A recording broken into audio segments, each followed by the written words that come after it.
On va s'adapter. Vous avez eu le petit tableau récapitulatif. Dans le fond, la présentation, qui va être évidemment sur le site Internet demain, reprend les grandes lignes et les totaux. Ce qu'on a fait également, pour mettre en perspective, on a fait le recto verso et vous avez l'année 2025 qui a été adoptée également.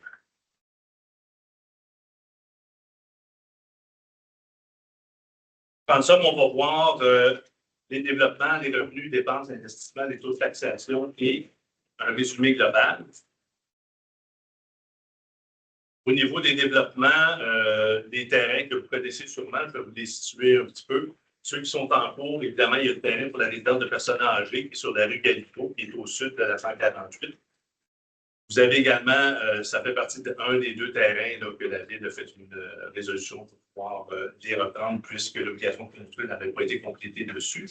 Il y a le projet Pelletier-Lavergne qui continue toujours, qui est en cours. Il y a un projet également, le Boulot jaune, l'appelé Boulot jaune, qui est fait par l'entreprise HKR. Vous avez au niveau de la 317 en terre agricole, il y avait une section de la terre agricole, lorsque vous tournez, qui était en droits acquis. Donc, ce terrain-là va être vendu au courant de l'année 2026 également. Et vous avez celui qui est surnommé le terrain Tout ce qui fit, qui est au rang 5 à l'est de la 317. Donc, ça va faire partie des projets en cours qui vont vraiment déboucher en 2026 avec tous ceux que M. Boivin tout à l'heure a mentionnés. En termes de revenus, si vous regardez votre feuille, donc la colonne de gauche complètement en bas, vous avez des revenus totaux de 7 714 251 000. Ces revenus-là, comparativement à ceux de 2025, si vous faites votre recto verso, qui était de 5 816 261. Ce n'est pas parce qu'on a gagné à la loterie cette année. Là. La raison pour laquelle on a plus de revenus, c'est tout simplement qu'on a inclus des revenus de développement qui vont être en cours en 2026. On a été quand même conservateur dans ces ventes de terrain-là. Pour ceux qui étaient là en 2025, lorsqu'on a présenté les états financiers vérifiés de 2024, il y avait eu des revenus de 2 millions en termes de mutation et de permis qui avaient été émis pour l'année 2024 au complet. Le développement étant assez nouveau à Thurso, c'est bien normal qu'auparavant, dans les budgets, quand il n'y avait pas beaucoup de développement, on ne les incluait pas et on estimait certaines valeurs. Là, présentement, si on ne les estime pas, parce que ça va faire en sorte, ça va faire un surplus beaucoup trop élevé. Et puis, on taxe les gens en fonction de ça. Donc, c'était la volonté du Conseil d'inclure ces revenus-là et puis qu'on puisse les utiliser après ça, comme vous allez voir tout à l'heure, pour les réinvestir dans l'immobilisation et dans des projets. Donc, au niveau des revenus de sources locales, vous avez la taxe foncière de 3 769 536. Au niveau de la taxation, la différence avec 2025, c'est une indexation de 2,95 % pour le taux de taxation moyen. Ça représente environ 56 $ par compte de taxe par maison de valeur moyenne de 280 000. Les taxes d'eau, les taxes d'ordures et les taxes d'égout, qui sont des tarifs, demeurent les mêmes. Ça n'a pas changé. Donc, 250 $ pour la taxe d'eau, 190 $ pour la taxe d'ordure et 170 $ pour la taxe d'égout. Les compensations tenant lieu de taxes, donc, ce sont les montants qui sont versés par le gouvernement. Donc, pour les terres publiques, 297 $, ce n'est pas nécessairement avec ça qu'on boucle le budget. Réseau d'éducation, ce sont encore là des montants qui sont versés de l'ordre de 115 774 $. Et au niveau du poste budgétaire de Poste Canada, qui sont des tenants de taxes également, 6 400 $ pour un total de 122 471. Les services rendus, ça, il n'y en a pas au niveau des autres municipalités pour l'instant. Autres services rendus, vous avez le centre communautaire, l'Aréna Claflin. Donc, ce sont tous les revenus de location lorsque l'on loue des salles, lorsque l'on fait de la location également pour l'Aréna. Ça a un total de 122 000 $. Et les autres revenus, donc permis, licence de chien pour un montant de 33 000 $. Les mutations immobilières, évidemment, on les estime, parce qu'on n'a pas de boule de cristal, donc on les estime à 350 000 $ pour l'année. Les amendes, un montant de 9 000 $, intérêts et pénalités, 83 500 $. Ensuite, location de terre agricole, qui est le reste de la terre qui est au nord du rang 5. Donc, on loue cette terre-là, quelqu'un cultive dessus. C'est 26 000 annuellement. Et les autres revenus, donc oui, le titre est peut-être adapté là, parce que autre revenu 1 215 000, on inclut des ventes de terrain dans ces revenus-là, entre autres, d'où le montant qui est assez important. Par la suite, des transferts gouvernementaux ou des subventions, comme on appelle, du gouvernement du Québec, on en a pour l'ordre de 927 744 $ et on a également 148 000 $ d'autres revenus de sources diverses. Donc, pour un total de 1 075 744, ce qui fait le total des revenus de 7 714 251. Au niveau des dépenses d'administration générale, donc, on a 188 352. Pardon, 42, oui. 188 342. Donc, c'est en légère baisse par rapport à l'année dernière. La législation, mais ce sont les salaires des élus et du conseil. Évidemment, avoir une mairesse à temps partiel de temps plein avec la moitié du salaire, ça explique la diminution. Au niveau de la gestion financière, donc ça, c'est la gestion administrative, ce sont les salaires de l'administration, 597 902, comparativement à 551 000 environ en 2025. Le greffe, 48 500, on a gardé le même poste, on a finalement comblé ce poste-là. Évaluation, donc ce sont les gens qui font les évaluations foncières, 64 007 $. Gestion du personnel, 6 250, ça, ce sont tous les frais à l'UMQ, le carrefour du capital humain, quand on a de la consultation au niveau des ressources humaines. Ça va dans ce poste-là. Et les autres dépenses, 372, encore une fois, le titre est peut-être adapté pour les prochaines années. Alors, on parle ici d'assurance, par exemple, 170 000 des assurances de la ville qui rentrent dans ce poste-là. Et par la suite, l'hôtel de ville, conciergerie, huile, chauffage, l'entretien de la bâtisse, donc ça rentre au niveau de 85 200. Ça fait un total de 1 363 159 $ pour ce poste-là. Au niveau de la sécurité publique,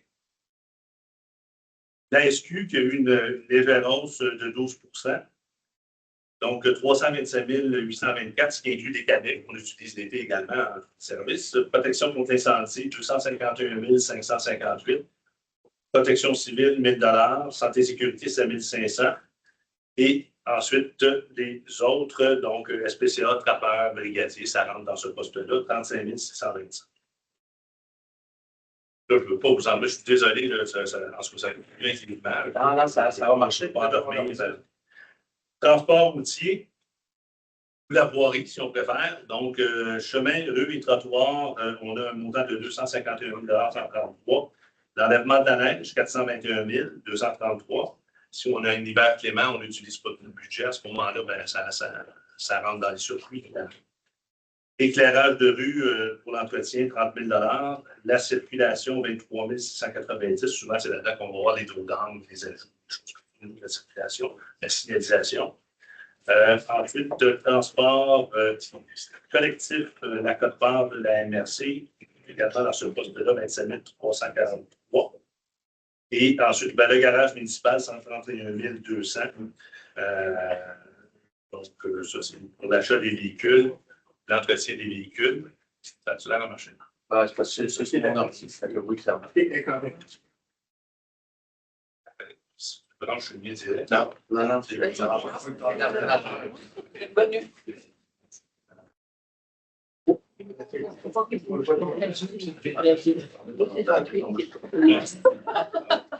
met par-dessus main. Ça va pas donner la salle. Oui, parfait. Est-ce que tu le vois comme fou? Oui. Ah, c'est marrant. Ça, tu m'as passé. Parfait. Ah, bon.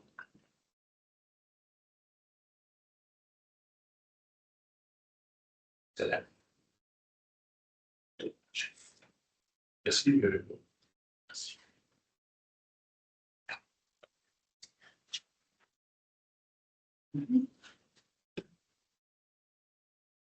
Donc, ensuite, hygiène du milieu. C'est là-dedans qu'on retrouve au niveau du traitement de l'eau. Il Il y a des réparations à faire, il y a de l'entretien à faire au niveau du bâtiment, il y a de la ventilation, il y a de la corrosion un peu. Évidemment, ce sont des produits chimiques, du chlore. Il y a plus de rouille, il y a plus de corrosion, alors il y a plus d'entretien à faire. Donc, on a un entretien de ventilation à faire. Et on aura également dans des modules UV à changer qui sont dus pour la filtration de l'eau. On en a deux, on va en faire un en premier. C'est quand même 124 000 le module. Et on aura un deuxième à ce moment-là.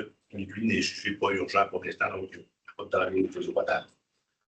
Meunerie et garage, c'est le moulin au barrage, donc 27 750. Le réseau d'aqueduc, 237 028. Vous avez remarqué que comparativement à 2025, c'était à 194 000. Il y a quand même un inventaire qui est à monter.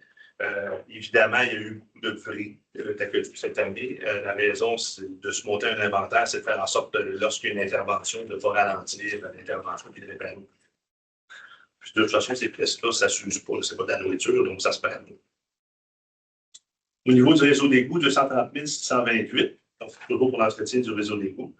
Enlèvement et destruction des ordures, donc vous avez un montant de 380 607 et d'autres frais à ce niveau-là aussi, au niveau d'hygiène, 13 500 pour le total de 1 493 063. Santé et bien-être, qui est juste en dessous, donc il y a un montant de 25 000 pour l'Office de l'habitation de l'Outaouais. On a une entente avec eux. Et puis, il y a un 5 000 ce qui est pour la subvention santé, pour la fibre santé.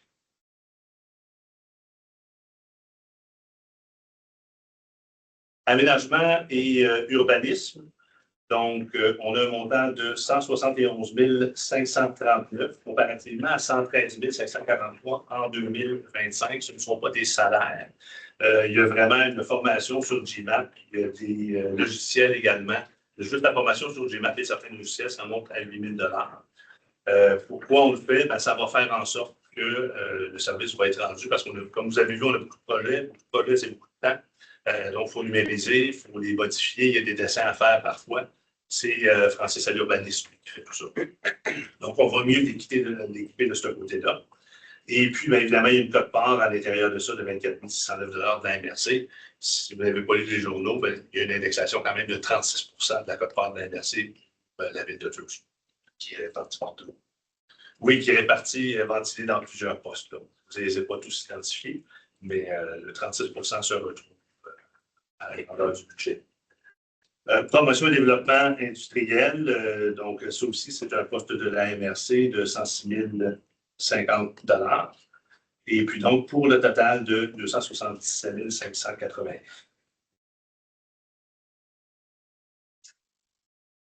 Loisirs et culture, donc le centre communautaire, l'entretien 69 502. Ensuite, à l'Arena, 292 899. J'enverrai à personne en disant qu'il y a beaucoup d'entretien à faire, entre autres le chauffe-eau, qui est un chauffe-eau au propane. Il faut que ça chauffe l'eau rapidement. C'est une grande capacité. Juste ça, c'est 21 000 Évidemment, si on ne le change pas, c'est comme vous à la maison. Si après 10 ans, vous ne changez pas votre chauffe-eau et qu'il arrive un dégât, vous n'êtes pas assuré, on va prendre ce risque-là, évidemment. Donc, piscine et jeux d'eau, 73 436. Parc et espace vert, 333 771. La bibliothèque, 90 651. L'administration, sur les répartitions au niveau des loisirs, du salaire de la personne responsable des loisirs, 24 900. Donc, pour un total de 885 159.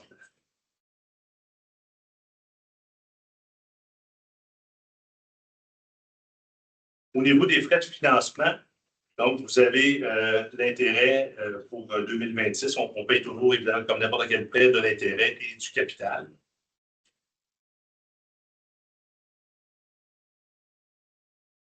Et ensuite, pour les immobilisations, vous allez voir, c'est là que vous avez l'immobilisation 2026, un montant de 3 675 825. On répartit, évidemment, je l'ai regroupé parce qu'il y en a plusieurs, là, mais vous avez l'équipement incendie.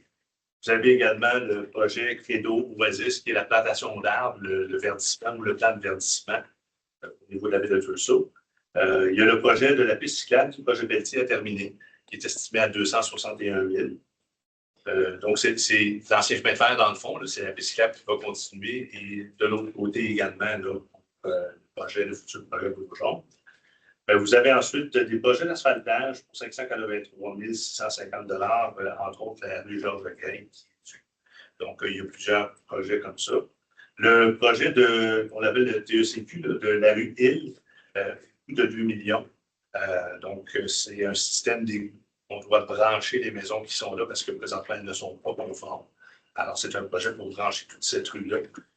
Et puis ensuite, j'en ai parlé tout à l'heure, le remplacement système UV potable. Et puis, vous avez beaucoup d'autres projets au niveau des travaux publics, la toiture de l'hôtel de ville, le système de filtration de la piscine également qui va être à changer. Et puis, on va pouvoir le changer pour faire en sorte que, éventuellement, lorsqu'il y aura un nouveau bâtiment de construit, le système va pouvoir s'adapter, être retiré, faire une nouvelle bâtisse. Donc, on planifie ça à l'avance pour un montant de 457 175.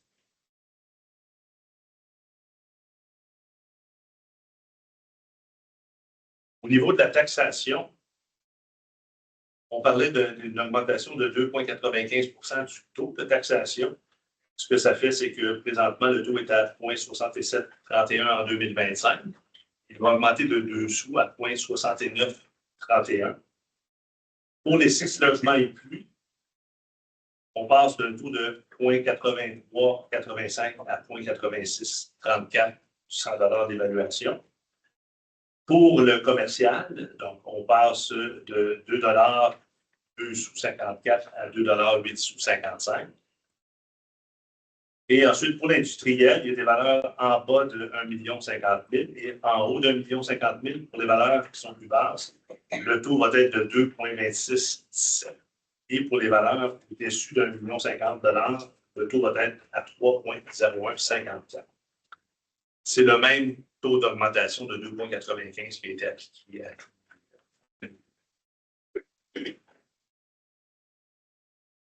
À l'écran, vous pouvez voir, c'est un petit peu le tableau dont je vous parlais tout à l'heure. Donc, en haut, la colonne d'en haut, vous voyez le compte de taxe 2026, celui d'en bas 2025 pour comparer. Les tarifs demeurent les mêmes. Alors, c'est vraiment juste le taux de 67,31 qui passe à 69,31. Concrètement, la ligne du bas, vous pouvez voir l'impact sur le compte de taxe moyen en dollars, de 56,16 en moyenne. Si votre maison vaut plus que 280 000 de valeur, une maison de 300 000, c'est sûr que ça va être un petit peu plus haut que 56. Si votre maison vaut moins, ça va être en bas de ça.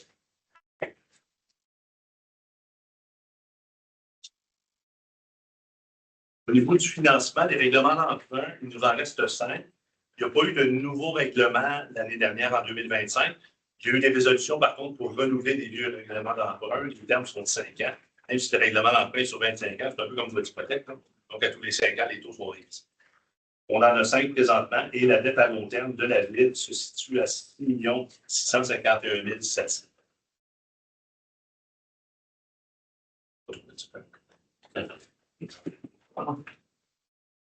Au niveau du résumé global, donc au niveau des salaires, les salaires des employés représentent 30 du budget d'opération. Le ratio de la dette à long terme, c'est 86 %. Donc, notre dette divisée par nos opérations annuelles, c'est 86 %. Alors, si je mets ça très simplement, c'est comme si vous faites 100 000 par année puis vous enlevez 86 000, vous n'êtes pas dans le trouble, ça va bien.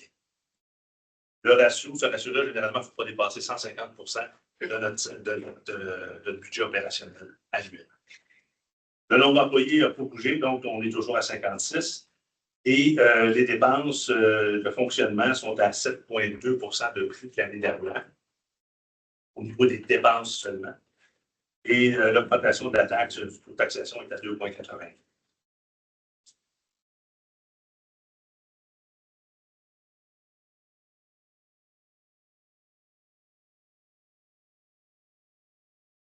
Donc, pour notre premier budget de notre nouveau mandat, le Conseil a pu mettre de l'avant les projets et travaux afin d'assurer le bon fonctionnement de nos infrastructures. Le budget représente les investissements dans l'entretien et la mise à niveau de celles-ci.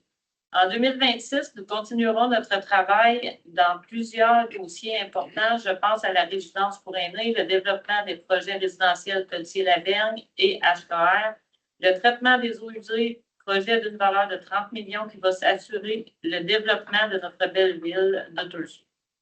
Que de plus en plus de gens choisissent pour sa qualité de vie. On a également beaucoup de parler du dossier de l'Arena 2025. Je réitère que le Conseil va tout faire en son pouvoir afin de permettre au premier ministre de tenir son engagement pour l'Arena Gladiateur. Tursu va demeurer une ville sécuritaire, agréable à vivre et entreprenante.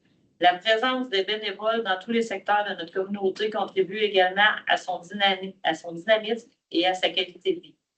Je veux souligner le travail tout au long de l'année qui se termine et de celle qui viendra des membres du Conseil et tous les employés de la Ville. Ce sont nos efforts combinés qui favorisent notre avancement, notre développement et maintiennent une belle qualité de vie pour nos citoyens. Merci aux élus et à tous ceux et celles qui ont contribué à la confection du budget en 2026.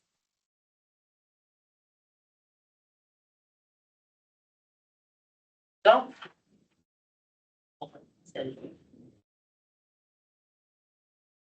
le profondeur, c'était Gabriel.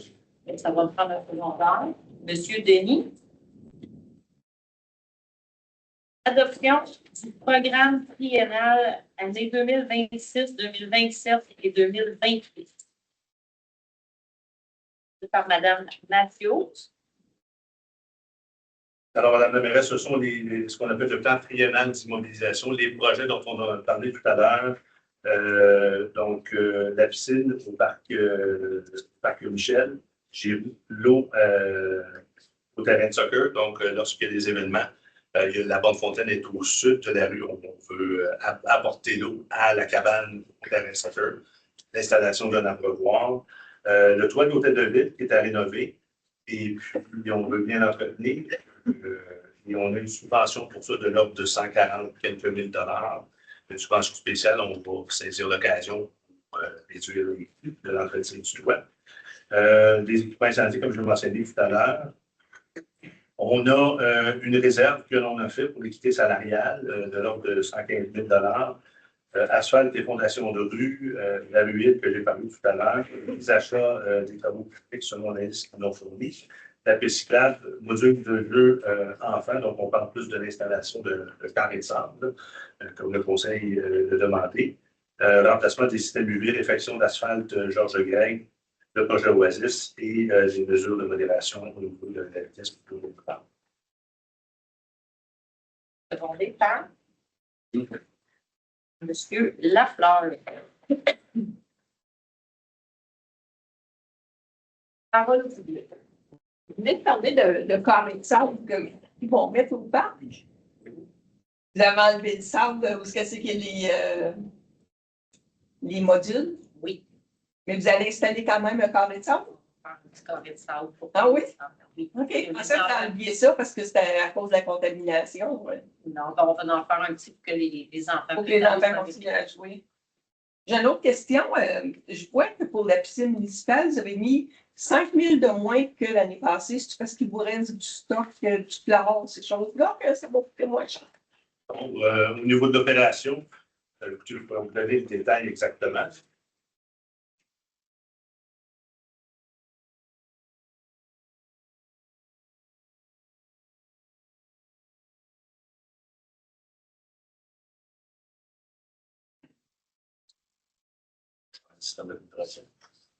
Il y a eu un peu moins d'opérations, mais le système de filtration devrait coûter moins cher en produit parce qu'effectivement, celui qu'on a actuellement, qui est vieillot, consomme une électrique. Moi, c'est ça. Là, je demandais si parce qu'il y avait question de moins de produits, il en restait de l'année passée, parce que je trouve que c'est quand même beaucoup. 5 000 de moins. C'est pas. Mais si vous voulez venir voir, par exemple, je peux vous donner Ça peut flatter. Oui. OK.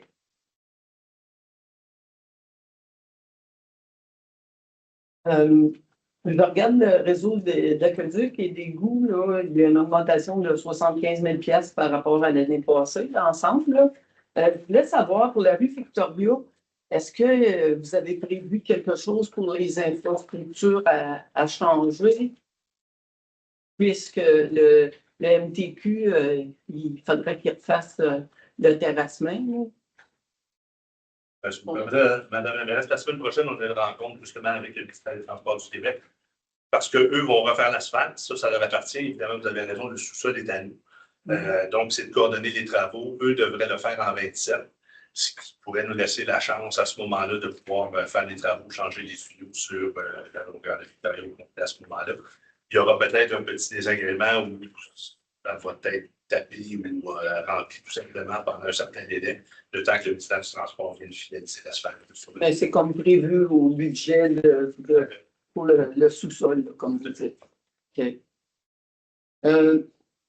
J'ai quelques points là, qui dépassent mes 2 questions là, concernant le budget. La taxe d'égout, Luc qui en parlait souvent, Luc Millette, est-ce que c'est le même montant que l'année passée? Est-ce qu'on va avoir la taxe d'égout? Si vous me permettez, oui. Oui, vous allez avoir la taxe, sauf que présentement, on a donné, comme vous savez, on a donné le contrat et le mandat pour l'opération. Les installations ne nous sont pas remises encore, ça ne nous appartient pas présentement. Donc, lorsque ça va nous appartenir, lorsqu'on l'aura opéré pendant une année, après ça, on pourra retaxer. Une municipalité ne peut pas faire d'argent avec ces tarifs-là. Donc, on peut charger moins, la ville peut vous facturer moins que ce que ça coûte, ça c'est correct, il n'y a pas de problème. Mais la ville ne peut pas vous facturer plus à ce moment-là. Et ce que ça va être,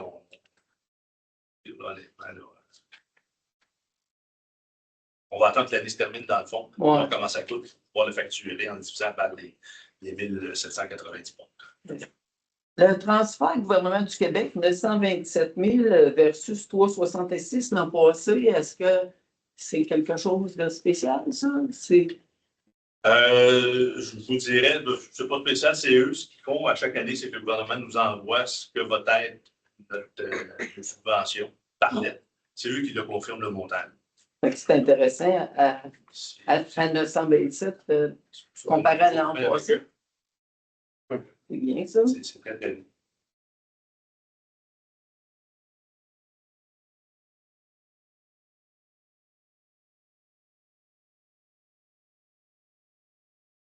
C'est tout. Merci. La ville Victoria, elle va être faite en 2025. Ils l'ont retardé en 2026. Là, vous avez parlé de 2027. Oui. On va avoir changé de gouvernement, il y a des chances. Quand que ça va être remis à 2029. À un moment donné, il va falloir que ça se passe. Oui. Là, on les rencontre la semaine prochaine. Fait qu'on va peut-être avoir plus de questions. Essayez de pousser pour 2026 parce que ça fait dur. Tellement d'accord. On est tellement d'accord, mais qu'est-ce que c'est pas nous autres qui décident? Non, mais tu sais. Oui. Juste parce que je ne suis pas sûr d'avoir bien compris. Le terrain, c'est à Lugalipo, en gros, il devait avoir une résidence personne âgée. C'est-tu arrêté ou? Oui. Ben, en fait, le délai de construction est passé. Il y avait eu quand même 3 prolongations que le conseil municipal avait données au promoteur. Ça n'a pas été respecté. Il y avait eu une prolongation finale le 1er octobre, à la séance du 1er octobre 2025 qui avait été donnée, avec certaines conditions à respecter. Elles n'ont pas été respectées. Donc, à ce moment-là, le terrain serait repris. Ceci dit, je ne me permets pas de parler au nom du conseil, mais j'ai compris que la volonté était de faire une résidence pour personnes aidées. Et souvent, la ville peut faire, lorsqu'elle a des terrains, ce qu'on appelle des appels de projet. Alors, on va dire, oui, on met un terrain en vente qui nous appartient. Et par contre, sur ce terrain-là, voici ce que nous voulons. Voici comment nous le voulons et d'indiquer. Et là, on fait un appel de projet. Alors, c'est là que vous avez plusieurs promoteurs qui disent, ben, moi, je suis capable de faire ceci, moi, je suis capable de faire cela. Et là, à ce moment-là, il y a un comité qui est fait par la ville, un comité de sélection avec des frères et des packs. Et mon autre question, c'est parce que vous n'avez parlé, là, du fameux comité d'évolution. Les terrains qui sont là, À l'usine? oui, avec à qui ça va appartenir, puis y a-t-il une partie qui va nous appartenir? Oui. Tout ce qui est au sud de la 148 va être donné à la ville, incluant évidemment les installations de traitement d'eau usée. Ça va être remis à la ville. Et puis, il y a des terrains, effectivement, là-dedans là, qui pourraient être construisibles, mais à vocation industrielle. Dans l'entente, ça dit que si jamais la ville développe ces terrains-là pour autre chose que les industries, il y aura des montants à remettre à ce moment-là à Investissement Québec. Tout ce qui est au nord, par contre, va demeurer à Investissement Québec. Les Volis, présentement, n'est pas propriétaire. Les Volis, ils sont locataires. OK. Mais c'est juste parce que dans d'autres assemblées, on a parlé là, des problèmes de camions. Là. Ben, le chemin là, qui mène là, il mène direct chez Lauson. Là. Ça appartient à tout le monde. Ça. Les camions, ils peuvent rentrer là puis s'en aller directement sur Lauson sans passer par la ville à nulle part. C'est bien que ça va être en Investissement Québec, là, mais ce serait une voie pour rentrer chez Lauson. Il n'y aura pas, les véhicules n'auront pas. Il y en a deux, tu sais comment ça s'appelle, Jean-Guy, soit qui passe par le Bois-Charette ou qui passe par en haut de la côte. Il y a deux façons de se rendre chez les autres. Non, je parle à l'entrée du village, là, Ouais, où il y a les roulettes de formation. Oui. Mais il ne peut pas rentrer sur une roulette de formation, il faut qu'il rentre avant, parce qu'il rentre au roulettes de formation, il faut surveiller dans le timing après, là, mais au niveau des transports, il pourrait rentrer par la balance, par exemple. Il passe le long de l'usine. Oui. Mais idéalement, ça serait en haut de la côte, que ça se ferait par Genpo, mais peu importe par quel bout qui rentrerait, qui passe chez Investissement Québec en ce moment. Oui. Le premier chemin, là, c'était où c'était la construction. Quand il y a eu la construction, il y a déjà un porteur pour le. Je suis d'accord avec toi. Mais entre là, puis 30 chez Gaudon, il faut que tu passes pour Bois-Charette. Ça appartient à Investissement Québec. Oui. Investissement Québec. J'imagine qu'on quelqu'un peut aller parler avec Investissement Québec. C'est là, c'est pas. Je ne peux pas les inviter à un party sans l'air. Pas parce qu'on a essayé pas. Mais, Oui. on a communiqué avec eux des désirs de la ville. On leur a fait part. Et ils ont ça dans leur boîte de réflexion.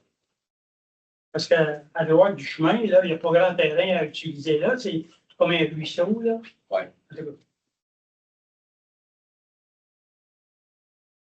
Question? Non? C'est beau? La levée de l'Assemblée. M. Lafleur, M. Boivin. Merci. Bonne soirée. Merci. Rappelez-vous.